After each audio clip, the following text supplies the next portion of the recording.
nonviolent communication is all focused on what we do want, not just what we don't want. Also, communication is only a small part of what I'll be sharing with you.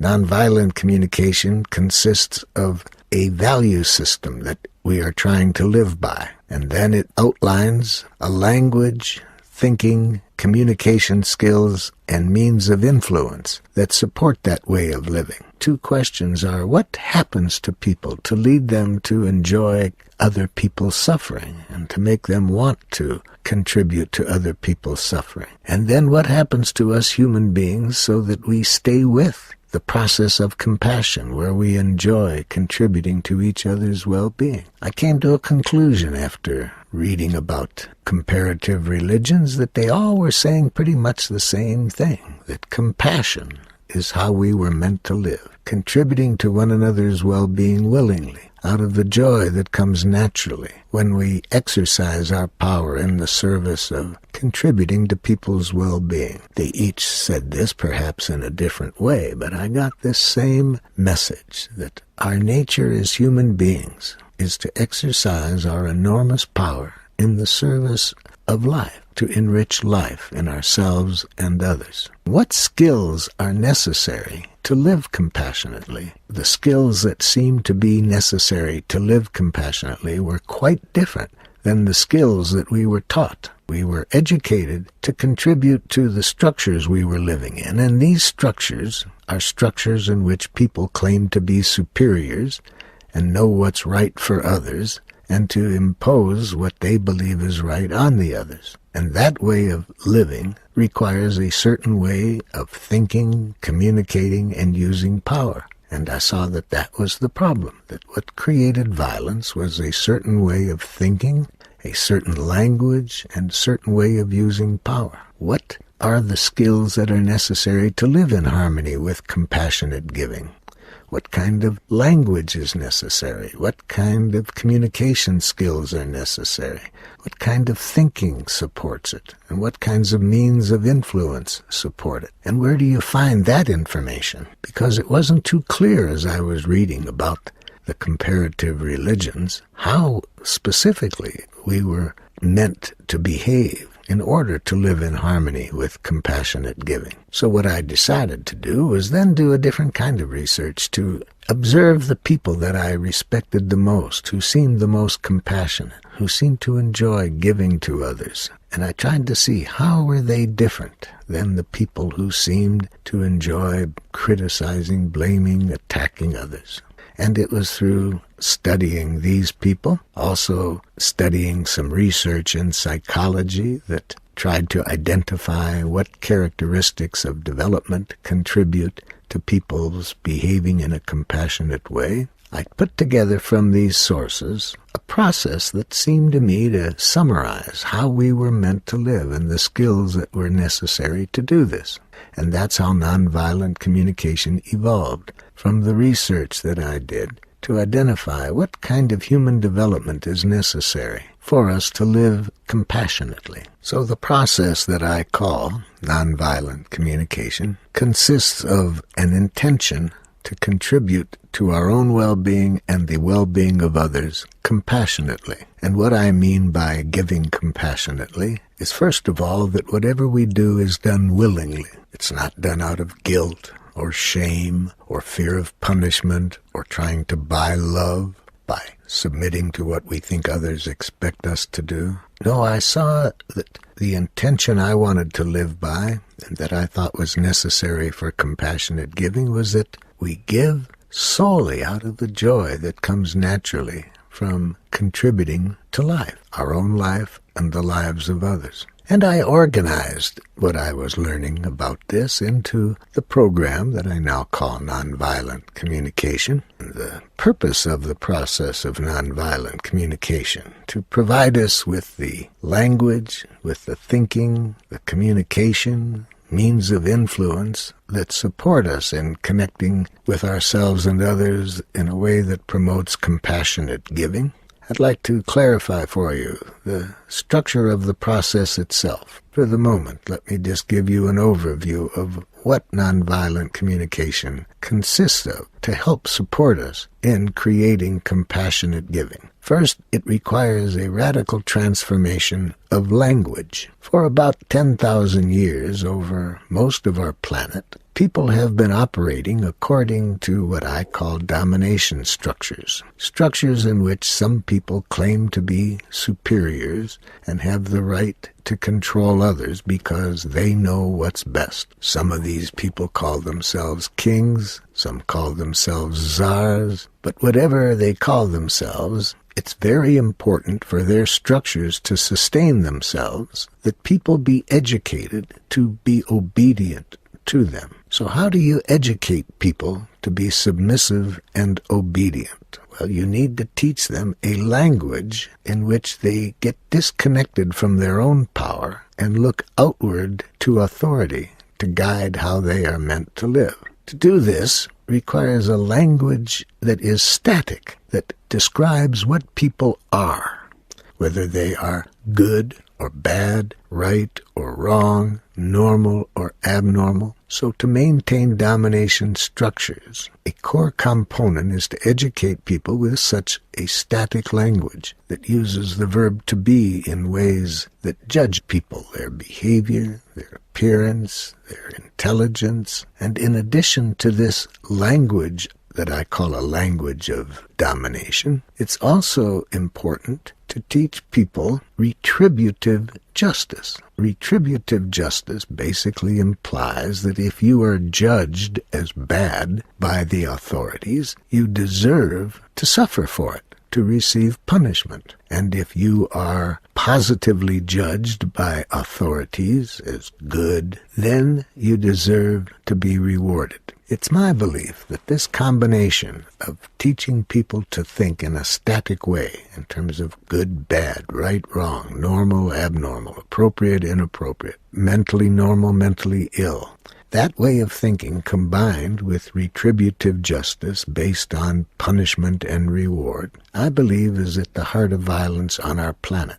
Nonviolent communication offers us a different language than a language that implies whether people deserve to be punished or rewarded. Nonviolent communication focuses our attention on human needs, whether human needs are being fulfilled or not. When they're not, obviously, what is called for is to find ways that we can behave that nurture these needs. This is a radically different way of thinking. So instead of judging right or wrong to determine whether people are punished or not, or rewarded or not, nonviolent communication focuses on what is happening to our needs. If our needs are not being fulfilled by what is happening, let us take action that fulfills our needs.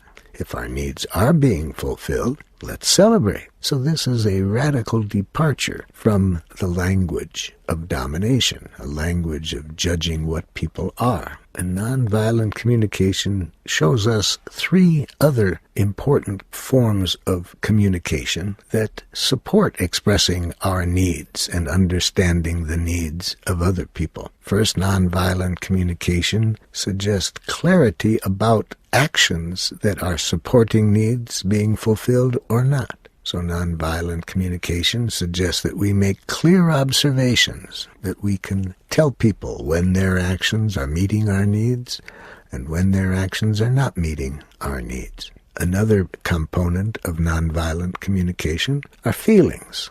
Feelings are manifestations of what is happening to our needs. When our needs are not being fulfilled, we feel unpleasant feelings. When our needs are being met, we feel pleasurable feelings. And a fourth component of nonviolent communication are requests. When we see that our needs are not being fulfilled, we need to request of ourselves or others what actions we would like taken to better meet our needs. So these four components make up nonviolent communication. The most basic, our needs. And then observations of what is fulfilling our needs and what isn't. Feelings to identify the results of what's happening to our needs now, whether they're being met or not. Our feelings reveal that to us. And our request, what we would like done about our needs that are not being fulfilled. So nonviolent communication shows us both how to make these 4 components clear to people. And these 4 components basically answer 2 questions. What's alive in us? You see, when we say what is contributing to our well-being, how we feel, and what our needs are that are behind our feelings, that answers the question of what's alive in us at a given moment. And a second question that nonviolent communication directs itself to is what would make life more wonderful? And that's where our requests come in. We say what we would like to make life more wonderful. So, nonviolent communication involves sharing what's alive in us and what would make life more wonderful, and to receive the same information from other people, to connect with what's alive in them and what would make life more wonderful for them. And it has been my experience that when we connect at this level, what's alive in each other and what would make life more wonderful for each other, we can find ways of getting everyone's needs fulfilled compassionately. But we need to avoid the following. First, we need to avoid any language that sounds like criticism or blame or insults. Next, we need to avoid presenting our request to others in which they hear as a demand. I have found through my working with people over the years that any time people hear criticism or demands makes it very difficult for people to enjoy contributing to one another's well-being. So nonviolent communication suggests that we avoid at all times the following strategies for trying to influence people to do what we are requesting. We want people to know that we never want anything done that we request out of guilt or shame created by criticism they hear coming from us. I believe that any time we influence people by criticism, blame, insults, even if they do what we request, it will be very costly to us, because then they're not giving compassionately from the heart. They're giving to avoid shame or guilt.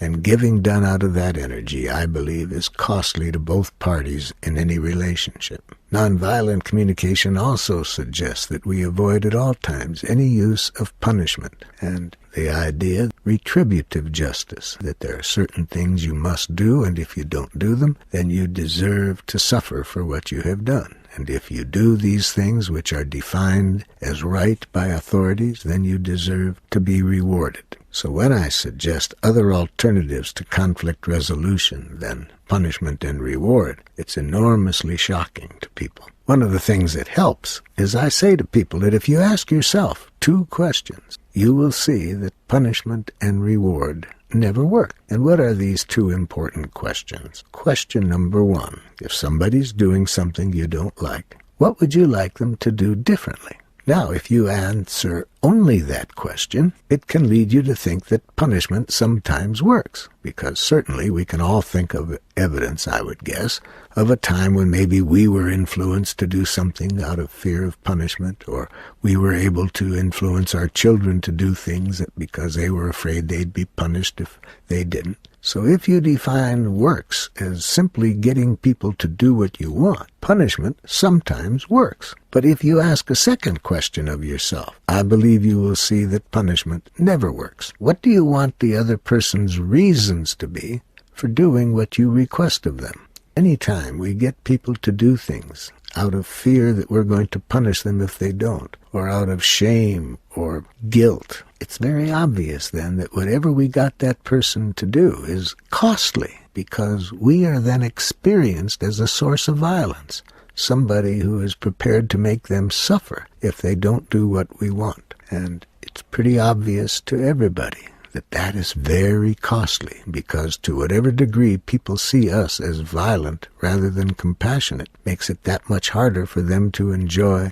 compassionately relating to us. Rewards are equally violent as punishment. It may motivate people to do things, but that's not getting people motivated to do things out of compassion, out of enjoyment that comes naturally from contributing to people's well-being. Rewards get people to do things out of a whole different energy, not out of a desire to enrich life, but out of a desire to gain something that they want to gain. Now, nonviolent communication then suggests that we not only avoid criticism, rewards, punishment, it also suggests the danger of a language that denies choice. Words like have to, should, ought, must, can't are dangerous as I would define danger, because they turn out people who don't feel responsible for their actions. What concerns me about any language that denies choice? It leads us often to be slaves of authority when it is not to the well-being of people to be slaves of authority. So nonviolent communication is a language that heightens our consciousness that we have choice. Every moment of our lives we have choice. Nobody can make us do anything. We'll be looking at how to empathically connect with other people's messages. Now, by empathic connection, I'll be referring to how do we see what's alive in other people and what would make their life more wonderful. How do we connect with them in that way, regardless of how they communicate? That's one of the things that people value very much about nonviolent communication. It doesn't require the other person's cooperation for us to reach this connection, where everybody's needs can get met through compassionate giving. Our ability to hear what's alive in people and what would make life more wonderful for them, regardless of how they communicate, greatly opens up the possibilities that we can resolve any conflict without violence. Nonviolent communication is a more natural way of being. It simply says, let's stay connected to life, the life within us. Like any other form of life, whether it be a tree or animals, life requires being connected enough to life to know how to fulfill our needs. It requires liberating ourselves from centuries of education that have buried what's alive in us behind cultural education that is designed to make us nice, dead people, not compassionate, living people.